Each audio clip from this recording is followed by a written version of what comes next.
బంగారం ధరలు ఎప్పుడు పెరుగుతాయో, ఎప్పుడు తగ్గుతాయో అసలు చెప్పలేము. ఎప్పుడూ స్థిరంగా ఉండవు.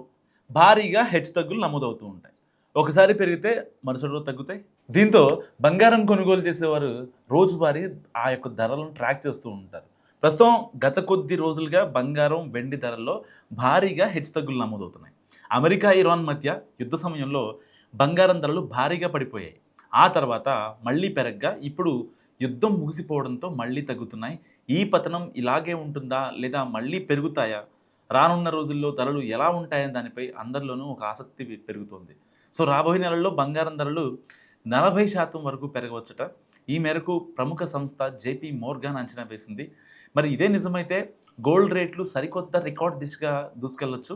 ఈ ఏడాది 4వ త్రైమాసికం నాటికి బంగారం ధర ఔన్స్‌కు సగటున $6,000లకు పెరుగుతాయట. అండ్ ఇక 2027 నాటికి $6,300లకు చేరుకునే అవకాశం ఉందని తన అంచనాల్లో పేర్కొంది జేపీ మోర్గాన్. ప్రస్తుత ధరలతో పోలిస్తే దాదాపుగా 40% పెరిగే అవకాశం ఉందని నిపుణులు చెప్తున్నారు.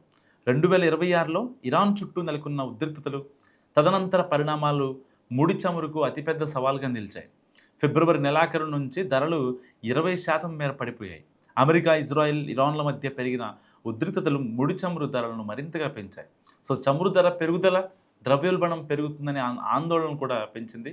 దీంతో యుఎస్ ఫెడరల్ రిజర్వ్ బ్యాంక్ వడ్డీ రేట్లను దీర్ఘకాలం పాటు అధికంగా ఉంచగలదనే వార్తలు బలంగా వినిపించాయి. సో, బంగారం వడ్డీని సంపాదించదు. అందువల్ల వడ్డీ రేట్లు అధికంగా ఉన్నప్పుడు పెట్టుబడిదారులు బాండ్లు, ఇతర వడ్డీ చెల్లించే ఆస్తుల వైపు చూస్తారు. సో, దీనివల్ల బంగారంపై ఒత్తిడిని కొనసాగుతుంది.